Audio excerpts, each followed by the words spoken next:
તો આજે છે નાસ્તામાં વણેલા ગાંઠિયા મારા તો ફેવરિટ છે. મને ગાંઠિયા કોક આપી દે ને એટલે મારે કાંઈ ન જોઈએ. એટલે ગટુ જો જલેબીને ગાંઠિયા ખાતું હતું ને પછી એને નવરાવાની હતી. પહેલાં તો એની ગાડીથી રમતી હતી, ઘડીક તો હુંય રમી.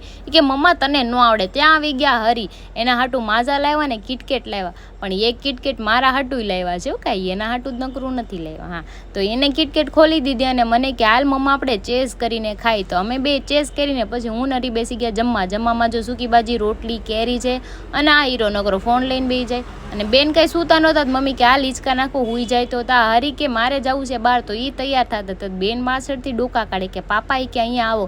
તો બાપ દીકરી બે ઘડીક રેમાં ચશ્મા પહેરીને એ તો છે બે પુષ્પા, અને એ બહાર ગયા. મેં બનાવી લીધી ચા. મીધું ચા બનાવીને પી લો ને. મારે બેન સૂઈ ગયા હતા મોડા પછી જાયગા તો સીધી જલેબી ખાવાનું ચાલુ કરી દીધું. લ્યો, અને જો સોસાયટીમાં બધા નાના છોકરા રમતા હતા તો મને મારું બચપન યાદ આવી ગયું. ને ગટુ તૈયાર થઈ ગયું હતું કેમ કે એને બનાવવાના હતા વિડીયો. ગટુ કેવું લાગે છે કમેન્ટમાં કહેજો ને. પછી મજા મામા લાવ્યા હતા ફ્રૂટી એને હાટું, તો એણે ફ્રૂટી પી લીધી અને પાછો વિડીયો બનાવી દીધો. અને પછી હરી આવી ગયા, એના હેર સ્ટ્રેટ કરાવીને. તો ગટુ કે પાપા તમે આ શું કરાવીને આવ્યા છો? જો હરી કેવા લાગે છે, જો એણે હેર સ્ટ્રેટ કરાવીને ખાને. મેં એની હારે ઝઘડો કર્યો કેમ કે મને પૂછ્યા વગરના હેર સ્ટ્રેટ કરાવ્યો છે. ફૂલ લોક જોઈ મારી ચેનલમાં આવી ગયો છે, જોઈ આવજો. ઘરેથી અમે સીધા મયુરના ક્લાસે નીકળી ગયા ને ત્યાં અમારું હાલતું હતું આજે સિરિયસ ટોપિક. કઈ વાત હતી બોલો, એટલા સિરિયસ થઈ ગયા હતા અમે લોકો.